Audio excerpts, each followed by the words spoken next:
Və hərbi xidmətə çağırış üzrə Dövlət Xidməti rəisinin birinci müavini Zaur Abdullayev gənclərdə vətənpərvərlik ruhunun yüksəldilməsi məqsədi ilə həyata keçirilən maarifləndirmə tədbirlərinin əhəmiyyətindən danışdı. Bildirdi ki, əsgərlərə məktublar mövzusunda yazı müsabiqəsində qəzet, jurnal və informasiya agentliklərindən jurnalistlər iştirak edib. Prezident yanında Vətəndaşlara Xidmət və Sosial İnnovasiyalar üzrə Dövlət Agentliyinin sədr müavini Ülvi Mehdiyev, Prezident yanında Gənclər Fondunun icraçı direktoru Fərhad Hacıyev bu cür tədbirlərin vətənpərvərlik tərbiyəsi istiqamətində mühüm əhəmiyyət kəsb etdiyini dedilər.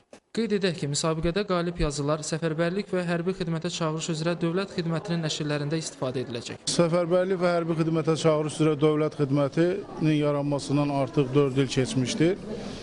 Və 2012-ci ilin fevral ayından fəaliyyətə başlayan səfərbərlik və hərbi xidmətə çağırış üzrə Dövlət Xidmətinin əsas fəaliyyət istiqamətlərindən biri də hərbi vətənpərvərlik tərbiyəsi işinin gənclər arasında mükəmməl aparılmasıdır.